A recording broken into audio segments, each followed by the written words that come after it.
새해는 그냥 다가오는 어제 같은 한 날이 아니라 우리가 이 새해에 대한 좀 다른 마음으로 좀 마음에 자리매김해야 할 줄 믿습니다.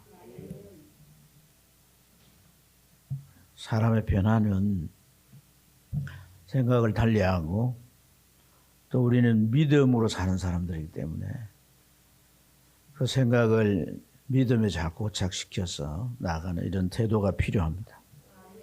그래서 여러분, 우리가 달라지지 못하는 모습을 자기가 제일 먼저, 자기 자신이 제일 먼저 괴로워해야 되고 아파해야 돼요. 그게 없으면 누가 뭘 어떻게 도와줘도 소용이 없어요. 네. 하나님 안에는 얼마든지 가능합니다. 축복이 있습니다. 잘 되는 길이 있습니다. 정말 새로운 세계가 있습니다. 교회를 다니면서도 하나님을 얕잡아보지 마세요. 뭐 이런 말이 적당하지 않는 표현이지만 실제로 그런 것 같습니다. 하나님 가벼이 여기지 마세요. 어떤 축복도 오지 않습니다. 저울질하면 안 돼요. 정말 하나님을 믿으시고 그 약속을 따라가는 그런 저와 여러분 되기를 축복합니다. 어제 우리가 송구영신 예배를 드렸는데, 송구영신 예배 마지막에 이제 그 하이라이트가 기도 제목 달고 말씀 카드를 뽑는 거예요. 그래서 말씀 카드를 이제 뽑으면 그 뭐 카드 속에 기록된 하나님의 말씀이 참 대부분의 성도들에게 자기에게 정말 합당하게 주어지는 말씀이라고 고백해요. 저도 그런 경험들을 많이 하는데, 제가 뽑은 카드 내용이 오늘 본문에 있는 이제 이 여호수아서입니다. 여호수아 1장 13절인데, 내일 보면 너희 하나님 여호와께서 너희에게 안식을 주시며 이 땅을 너희에게 주시리라 하신다니 너희는 그 말을 기억하라, 이런 내용이에요.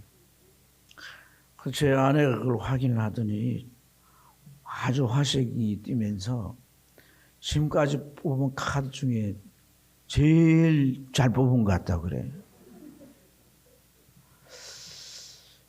저도 그 말을 들으면서 공감을 했는데, 거의 12시가 넘어서 이제 쪽 올라가서 줄 예배를 준비하면서 기천에 그 카드가 당신이 뽑은 카드 중 제일 잘 뽑은 카드라고, 그 말이 자꾸 기천에 이렇게 맴도는 거예요. 뭐 때문에 그랬을까? 특히 이 대목, 땅을 너에게 주리라. 왜냐하면 저희 부부는 땅이 한 평도 없어요. 뭐 집도 없지만 땅도 한 평이 없는데, 아마 아내가 땅을 주시리라고 하는 그 대목에 영감을 받아가지고 그렇게 말했나. 쓸데없는 생각이죠. 제 아내는 뭐 그런 것에 관심이 있는 사람이 아니니까. 어쨌든 그런 좀 생각하는 시간이 있었습니다. 오늘 우리가 나눈 이 말씀은 유다 지파 리더인 갈렙이 헤브론이라고 하는 땅을 정복하게 되는 얘기가 우리 본문에 담겨 있습니다. 같이 나누면서 오늘 설교의 제목은 참 우리가 신앙생활하면서 목표를 이렇게 좀 세우면서 가야 한다. 목표에 대한 의식을 이 말씀 속에서 찾아서 좀 저나 여러분이 각인하는 시간 되기를 축복합니다.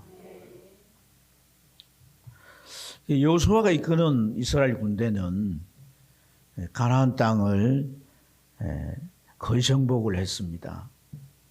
그래서 요단 쪽에 있는 곳은 이제 정복을 했으니까 땅을 분배해야 되잖아요. 그래서 요단 쪽에 있는 땅은 르벤과 다른 두 지파가 이제 이미 그 땅을 하기로 했기 때문에 차지하고, 서편 땅은 이제 9지파가 그걸 나누어야 합니다. 그 땅이 다 이제 분배되는데, 이 갈렙이 속한 유다 지파가 이제 땅을 분배받은 곳은 예루살렘 아래쪽인데 그쪽은 분배받은 땅이 꽤 넓어요.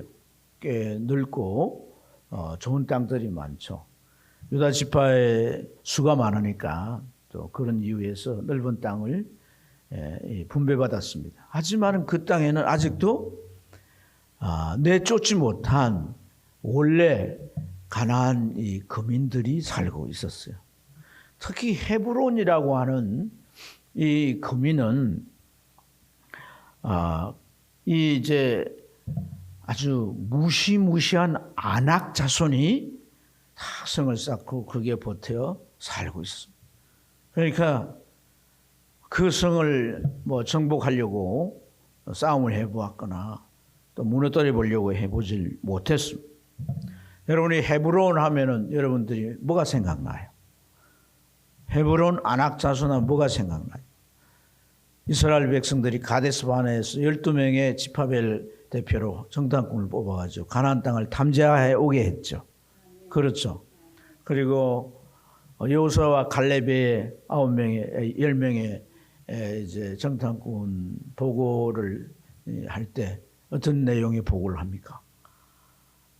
그 땅에 사는 사람들은 기골이 장대해서 우리가 그들과 비교한다면 우리는 메뚜기 같다.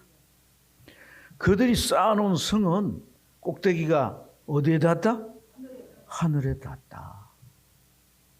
이런 보고를 할 때 백성의 간담이 다 녹았고 출애굽 1세대들은 너무나 겁을 잔뜩 집어먹고 결국은 정복을 포기했던 거죠.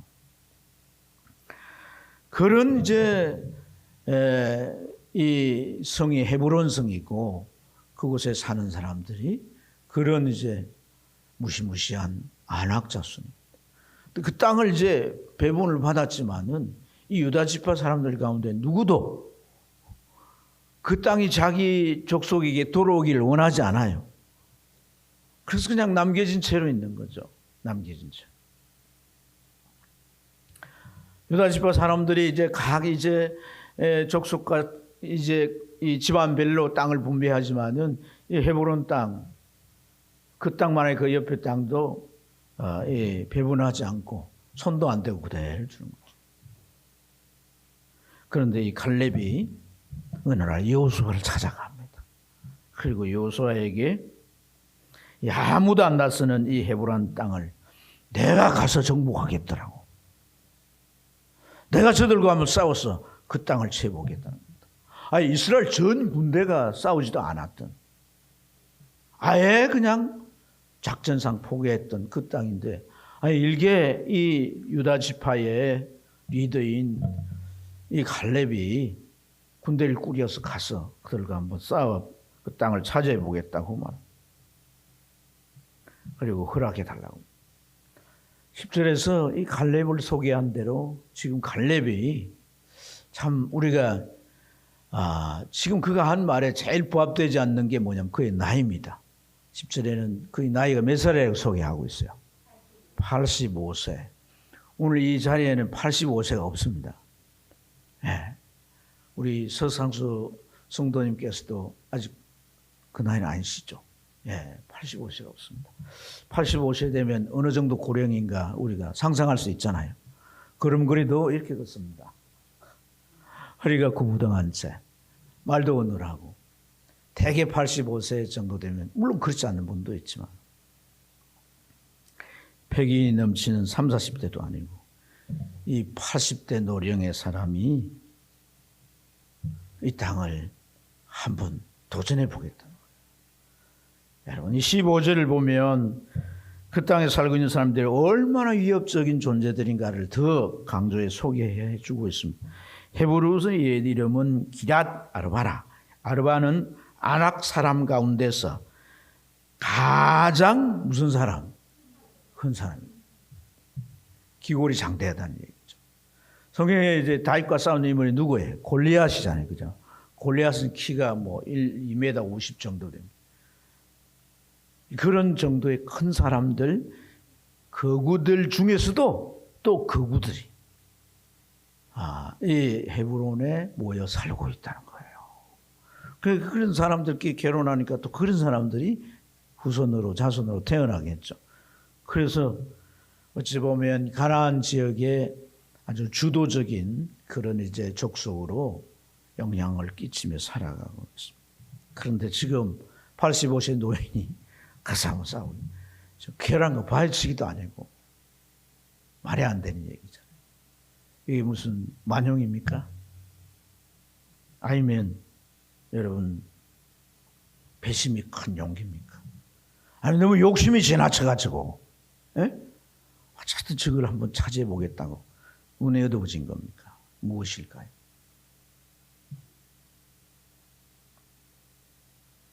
세상에는 되는 일이 있고 안 되는 일이 있습니다. 그렇죠? 되는 일도 되어왔던 일도 자기의 신체나 또 나이에 따라서 불가능하나 가능한 일로 나누어집니다. 그런데 오늘 지금까지 우리가 나눈 이 얘기로서 우리가 생각해 볼 때 이 헤브론과 이 갈렙이 비교가 됩니까? 전혀 비교가 안 됩니다. 그 땅을 싸워 차지한다는 것은 불가능하다는 결론이 나올 수밖에 없습니다. 어떻게 계산해도 그렇습니다. 그런데 갈렙은 도전하겠다고 하고 총대장인 여호수아는 그것을 승낙하고 축복하면서 내보내줍니다. 이 두 사람들이 하는 그러한 모든 행동은 참 이해할 수 없는 행동이죠. 한 사람은 무한 결단을 하고 그걸 허락해달라고 하고 또 한 사람은 그 무한 결단을 동의하고 공감하면서 승낙해 줍니다. 뭐 때문일까요? 믿음인 것입니다. 믿음. 강력한 확신에 사로잡힌 믿음. 그 믿음 때문에 이들은 이런 시도, 이런 도전을 할 수 있다는 겁니다. 여러분, 이 갈렙의 믿음은 어떤 믿음일까요? 이 여호수아를 찾아온 갈렙이 지난날 얘기를 했어요. 나눈 대화가 오늘 본문 내용의 대부분인데 그 내용은 자신과 여호수아가 모세의 지시를 받아가지고 당시의 지도자인 다른 정탐꾼들과 이 가나안 정탐을 하고 돌아온 그런 이제 얘기입니다. 정탐을 하고 돌아와서 각자가 보고를 할 때 이 안악 자손을 보고 잔뜩 겁을 먹고서 보고한 내용으로 백성들의 간담이 녹아져 버렸고 그들은 가나안 땅을 정복하는 걸 포기했지만 그러나 나는 그러지 않았다는 거예요. 나는 성실하게 보고했다는 겁니다. 그리고 실제 그 사건의 내용들을 보면 그는 백성들이 그렇게 말합니다. 우리가 곧 올라가서 그 땅을 취하자. 너희 이기리라. 하나님이 약속한 땅이란 거죠. 하나님이 함께 하신다는 거죠. 그래서 안악 자손 나도 보았다. 물론 그들이 막 기골이 장대하다. 그들이 쌓은 그러한 성은 저 하늘 꼭대기 닿았다. 물론 그렇다. 그러나 하나님이 우리와 함께 할 것이다. 싸우러 나가자. 그렇게 고백하죠. 그리고 그러한 모든 그의 고백이나 그렇게 했던 그의 태도는 내가 하나님께 충성되었다라고 말합니다. 할렐루야. 그리고 그러한 나를 향하여서 모세가 어떤 말을 해 주었느냐? 모세가 이런 축복을 해 줬는데 내가 내 하나님 여호와께 충성하였으므로 내 발로 밟는 땅은 영원히 너와 내 자손의 기업이 되리라. 그렇게 축복해 주었다는 거예요. 그 말을 너도 들었지 않느냐는 겁니다. 그래서 허락해 달라는 거죠. 여호수아는 허락해 주지 아니할 수 없습니다. 충분히 공감하기 때문이에요. 사랑하는 여러분, 오늘 이 갈렙 안에 우리는 믿음을 어떻게 좀 분석해 볼 수 있습니까? 두 가지입니다. 그는 막연한 믿음을 말하는 게 아닙니다. 하나님이 계시고 내가 하나님 믿습니다 하고 가면 될 거다 이렇게 말하는 게 아니에요. 그의 믿음은 자기 근거를 가지고 있어요. 두 가지인데 어떤 근거냐? 하나는 자기의 생존입니다. 40대에 정탐을 하고 돌아왔는데 45년 동안 나를 생존케 하셨다. 왜 생존케 하셨는가? 그 땅을 발로 밟는 것이 너와 내 후손의 영원한 기업이 되리라고 약속하셨고 너와 내 자손이라고 했어요. 내가 그 땅을 기업으로 얻어야 말이 맞지 않느냐는 거예요. 그래서 다 죽었지만 출애굽 1세대 애들은 다 광야에서 다 죽고 장례식 다 했어요. 단 당신과 나만 생존했다는 거예요. 내가 생존하는 것은 하나님께서 약속한 그 약속을 이루기 위해서 그 척박하고 살기 어려운 광야에서도 내 생명을 유지해 주셨다는 거예요. 건강을 잃지 않게 해주셨다. 지금도 내가 저 적진에 내가 뛰어 들어가서 젊은 군인들과 함께 싸울 수 있도록 나를 이렇게 강건하도록 해 주셨다. 이게 증거란 거예요. 이게 증거란. 또 하나의 증거는 우리 백성들에게 약속한 그 땅을 이미 우리가 정복해서 차지하고 지금 이렇게 나누고 있지 않느냐는 거예요. 그림의 뜻이 아니라는 거예요. 하나님 말씀은 구체적으로 이루어졌다는 거예요. 그렇기 때문에 이 확신을 가지고 내가 주장한다는 거예요. 이 가득 찬 확신은 뭐 안악자손이고 뭐 하늘의 뭐 성이 꼭대기까지 쌓였던 말 소용없습니다. 너무나 담대하고 용기가 넘칩니다. 이런 믿음이 세상을 이기는 믿음인 줄로 믿습니다. 이길만 해서 이기는 게 아니에요. 이길 수 없음에도 이기는 것이 담대하고 용기 있는 믿음이고 그런 믿음의 사람들을 우리는 성경에서 잘 찾아볼 수가 있습니다. 내 삶의 환경이 첩첩이 쌓인 그런 것들이 또한 문제로 내 가슴을 찌르고 나를 괴롭게 하고 삶을 피폐하게 하는 이런 상황들을 내가 과연 이 환경을 바꿀 수 있느냐? 도저히 바꿀 수가 없다는 거예요. 그렇지만 내가 예수를 믿고 지금까지 내가 하나님 안에 살아올 수 있었고 하나님이 내 하나님이고 이 말씀이 나에게 주어진 약속이라도 오늘 우리는 하나님을 향하여 기도할 수 있고 그리고 내 마음에 확신이 가득 찰 때 나는 도전할 수 있는 거예요. 할렐루야. 이 갈렙처럼 확신에 가득 차서 도전할 수 있는 거예요.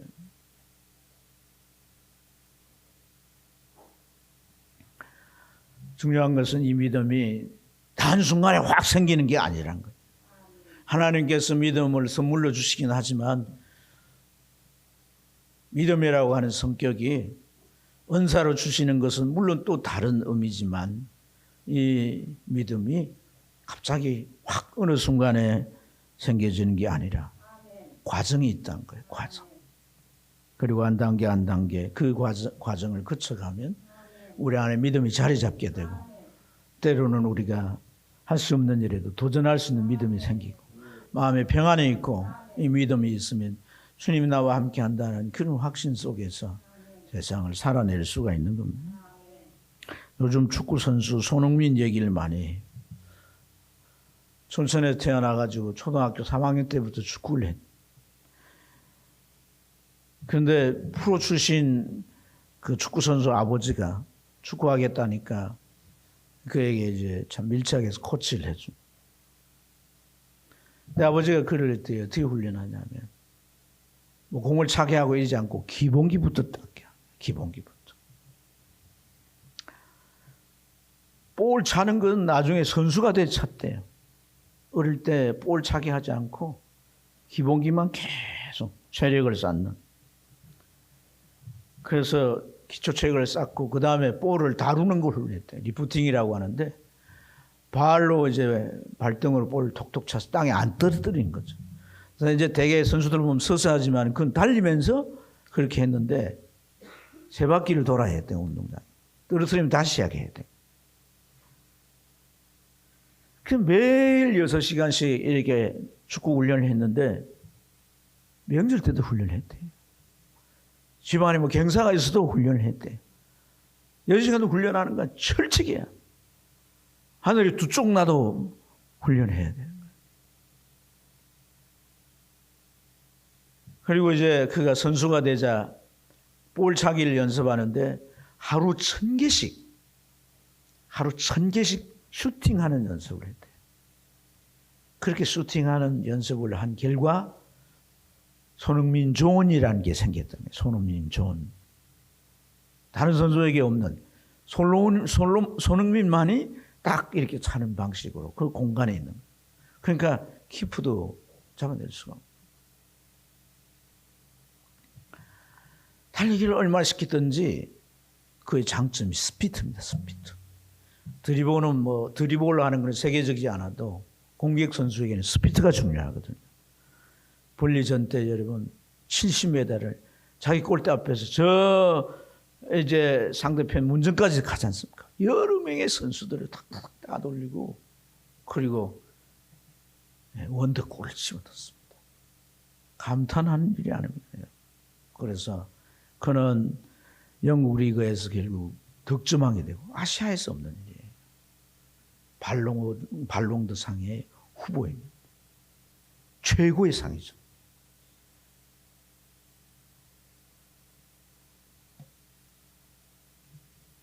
이런 이제 이 세계적인 선수로 커간 데는 아버지가 밀착해서 쭉 고집스럽게 나름대로 철학을 가지고 훈련해 온 결과라는 거예요. 사람들은 다 손흥민 선수를 월드 클래스라고 합니다. 원래. 근데 자기 아버지가 이상하게 말합니다. 아니요. 우리 아들은 월드 클래스가 아닙니다. 아니 사람들이 그렇게 이야기, 유럽에도 축구 평론가들이 다 전문가들이 그렇게 얘기하는데 자기 아버지는 아니래.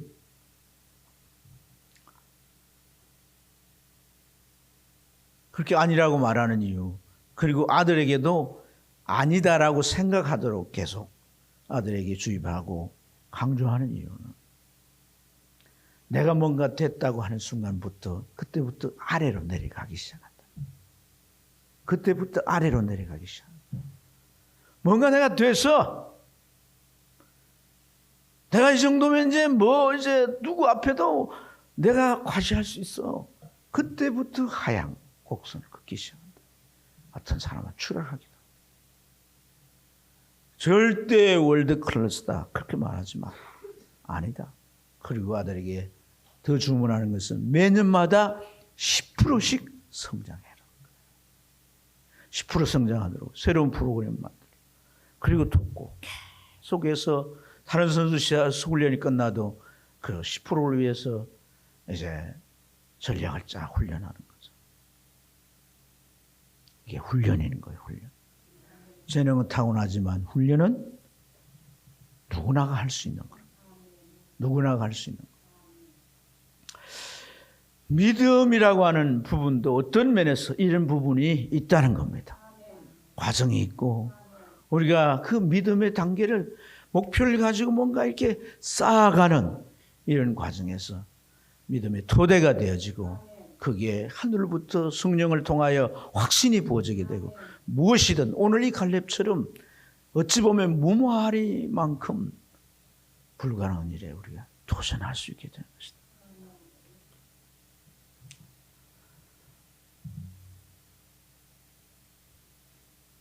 우리 누가 뭘 하고 성공을 하고 잘 되면 그래서 잘 돼. 그렇기 때문에 잘 돼. 이런 많은 얘기를 합니다. 실패자의 성공하지 못한 자의 약한 변명 같은. 여러분 우리가 다시 말씀으로 돌아와서 갈렙을 한번 볼까요? 과연 이 사람 어떤 인물인가요? 갈렙은 유대인일까 유대인이 아닐까요? 유대인이라면 제가 이런 질문을 안 하겠죠. 유대인이 아닙니다. 6절에 보면 그의 소개가 그렇게 나옵니다. 그니스 사람 여분네 아들 갈렙. 그니스. 그나스라고도 나오는데 창세기 36장에 보면 이 그나스라고 하는 사람의 이름이 있습니다. 그래서 뿌리를 그슬러 올라가 보면 아마 에스의 후손일 수 있다라고 하는데 이 그니스 사람들은 팔레스틴 주변에서 뿌리를 내고 정착한 것도 아니고 여기 좀 살다가 또 세력에 밀리면 저쪽으로 가고 그렇게 흩어져서 이래저래 유리함이 사는 그런 부족의 하나였습니다. 그러다가 어디로 흘러 들어갑니까? 저 애국 이집트로 흘러 들어갔습니다. 이집트에 살다가 때마침 이스라엘 백성들이 이집트에서 이제 잘 살았지만은 나중에 왕의 정책에 의해서 노예가 돼가지고 살다가 이제 그들이 해방돼 나오는데 성경에 보면 섞인 무리라고 표현됩니다. 섞인 무리의 잡족들이 이스라엘 백성들이 나올 때 함께 나오게 됐다는 거예요. 그때 이 갈렙과 그의 가족들도 같이 거기에 묻혀서 출애굽하게 됩니다. 큰 문명의 도시, 문명의 나라인 이집트에 가서 사는데 사람도 열심히 해 살았으면 정착을 하고 살 텐데 왜 이 이스라엘 백성들과 함께 나오게 됐는가? 그가 뭔가를 보고 느낀 바가 있지 않았겠냐는 거예요. 출애굽할 때 출애굽해서 이제 그들이 각 지파로 편성돼야 되니까 유다 지파에 편성돼서 거기에 속해졌던 거죠. 또 하나 우리가 그에 대한 부분들을 살펴보면 그의 이름입니다. 갈렙이라는 이름.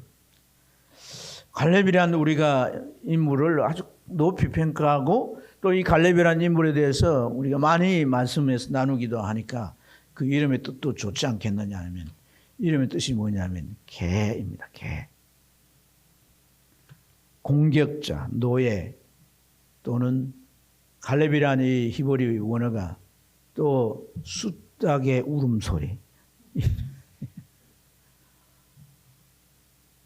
여러분 지금은 자녀들 이름을 잘 지어주려고 합니다. 옛날에는 아주 어렵고 또 신분이 머슴사는 그런 신분의 가정의 이름을 짓때 부모가 잘 짓지 않고 주인이 지어주는데 이름을 뭐 개똥이 소똥이 뭐 무슨 똥자 돌림으로 이름을 짓는지 딸은 낳아도 뭐 끝순이 말순이 뭐 아주 이름을 좀 천하게 짓습니다. 어찌 보면 종의 신분에 벗어나지 못하도록 이름으로 막 의식화시키는 것도 아니고 이렇게 이름 지어졌다라고 하는 것은 참으로 그의 족보가 내줄 게 하나도 없다는 거예요. 정말 하류 계급의 밑바닥 인생 그런 거였다는 거예요. 하지만 그가 말이죠. 유다 지파에 들어가고 출애굽하고 유다 지파에 들어가고 리더로 부상하고 12 정탐꾼의 유다 지파의 대표로 뽑히고 그리고 출애굽 1사대 광야에 다 죽었지만 유일하게 살아서 가나안으로 들어올 수 있었던 것은 그가 바로 믿음의 과정을 착실히 밟아갔다는 거예요. 그 외에는 다른 걸로 설명할 수가 없습니다. 왜 그랬을까요? 이스라엘 백성들을 통해서 하나님을 보았기 때문입니다. 출애굽 사건 동안 하나님께서 권능으로 10가지 재앙으로 역사하시고 마지막에는 모든 장자들을 다 죽여버리는 하지만 이스라엘 백성들은 그 양의 피를 받아 문설 주위에 발라놨더니 그 표징을 보고 다 살게 되는 하나님이 눈에 보이지 않지만 그분이 말씀한 대로 이루어지는 모든 사실을 목격하면서 하나님은 참 신이시구나. 여기 이제 이집트에 수많은 신들이 있지만 그런 신들을 다 제압하고 그 신들을 위해 신이시구나. 이들은 노예되어 있지만 그 신을 믿는 백성들이니 이들의 앞길에 미래가 있다는 겁니다. 새로운 삶이 있다는 겁니다. 새로운 세계가 있다는 것입니다. 그래서 그 세계를 살아보지 않았지만 그런 몇 가지를 보고 그는 결단하고 가족 함께 잡족들과 섞여서 출애굽대에 들어갔던 것이고 그걸로 끝나는 것이 아니라 유다 지파라고 하는 지파 루벤도 장자권에서 벗어나고 이제 그 12 아들들 가운데는 유다만이 장자가 될 수 있었는데 그 지파에 들어가게 되고 그 지파의 엄청난 무리 속에서도 계속해서 뭔가 이제 자기의 모습을 드러내고 충성스럽게 나가게 되어서 유다 지파의 리더가 됐다는 것이에요.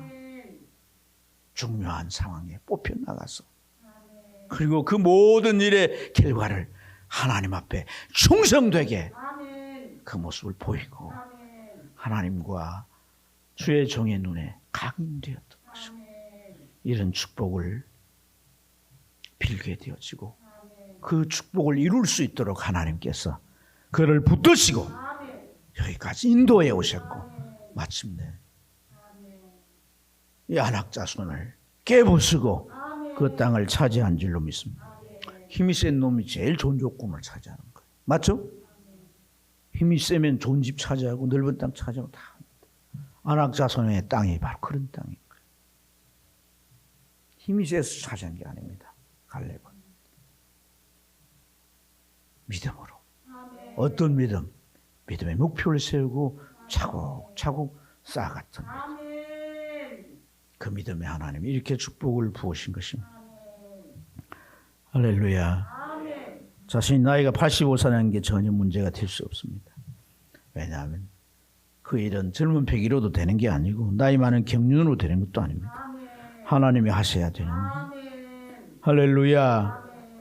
어떻게 할 때? 믿음으로 순종해서 그 땅을 발로 밟을 때. 분배하고 헤브론이 남았습니다. 오므이라는 땅도 남았습니다. 많은 주변의 땅들이 남았지만 아무도 유다 지파 백성들 가운데 그 땅을 차지하려고 생각하지 않습니다. 하지만 갈렙은 그 땅을 밟기로 결단했습니다. 이것이 바로 믿음인 줄로 믿습니다. 성경은 14절에 헤브론은 그니스 사람 예분나의 아들, 우리 같이 14절을 읽어볼까요? 읽겠습니다.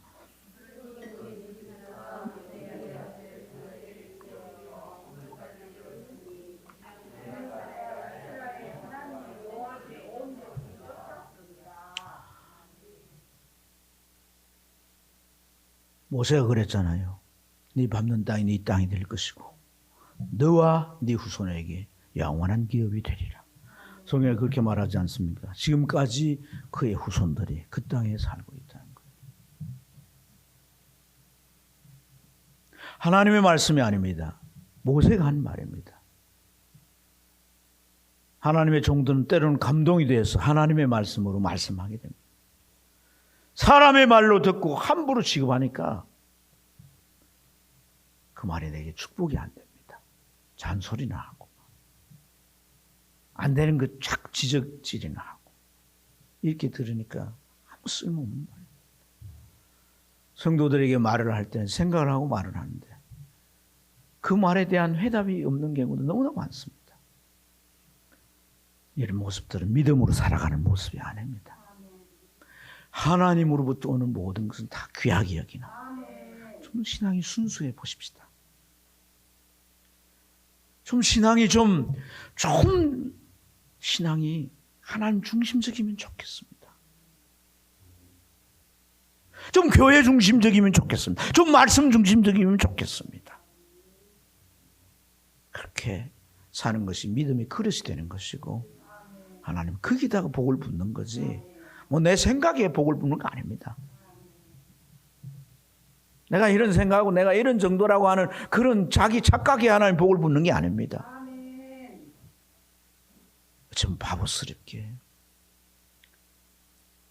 주님 앞에 나오고 좀 순박해 보이도 좀 힘이 들어도 하나님 앞에 나와서 그 은혜를 구하는 그 순수함에 하나님 마음이 녹는 거죠. 사람의 마음도 녹는 거예요. 그리고 뭐라고 말합니까? 그 땅에 전쟁이 그쳤더라는 겁니다. 헤브론을 이제 정복하고 난 이후에 그 땅에 전쟁이 일종의 관용어인데요. 그러니까 싸울 대상이 이제 없다는 거예요. 가장 강한 놈을 쓰러뜨렸으니까 나머지는 잔챙인 거예요. 싸울 대상이 없다는 거예요. 다 그들은 이제 다 스스로 손들고 나오는 것이죠. 사랑하는 여러분, 진정한 믿음은 결단하는 용기를 만듭니다. 우리가 순종이라고 하는 것은 발을 한 발짝 떼는 것입니다. 발로 밟는 것이 네 땅이 되리라. 그게는 반드시 하나님의 보상이 뒤따르는 것을 믿으시기 바랍니다. 타고나는 것도 아니고요. 뭐 이제 좋은 환경도 아니고 또 누구로부터 뭐 어떻게 되는 것도 아닙니다. 특별한 거 전혀 없습니다. 믿음을 쌓아가는 거. 쌓아가는 거. 할렐루야. 끝내는 그에게 승리를 주시고 엄청난 축복으로 함께 하시는 줄로 믿습니다. 이 땅의 삶도 우리가 참 중요한 것 가운데 하나가 목표의식인 줄 믿습니다. 여러분, 믿음이 이렇게 인생을 팔자고치게 하고 잘되게 하는데 어찌하여 이 믿음에 대해서 우리가 목표의식을 갖지 못한다는 말입니까? 그것은 말씀 믿지 않는 거 아닙니까? 하나님 믿는데 그의 말을 안 믿으면 그것은 이율배반적인 것입니다. 목표의식을 가져야 돼요. 할렐루야. 할렐루야. 그래서 여러분, 말씀을 듣고 하나씩 붙으십시오. 오늘 우리가 주님 앞에 나와 말씀을 들을 때 하나님이 종을 통해 주시는 말씀 가운데 뭔가 내 마음에 꽂히는 게 하나 있을 거예요. 화살처럼 날아와서 나에게 꽂히는, 딱 붙으십시오. 그리고 기도하십시오. 가득 마음에 확신이 차면 그대로 한 발짝 내디드시고 순종의 걸음을 걸으십시오. 그럴 때 승리하게 됩니다. 그래서 사랑하는 여러분, 저희 갈렙처럼 나이가 문제가 되지 않고 조건과 무슨 신분이나 환경이 문제가 되지 않고 차곡차곡 그 믿음을 쌓아서 하나님 앞에서 나중에 결정적으로 쓰임받는, 나만이 아니라 다른 사람들에게까지도 유익을 주는 그런 축복된 인생이 되기를 축복합니다. 축복합니다. 기도하겠습니다. 좋으신 하나님.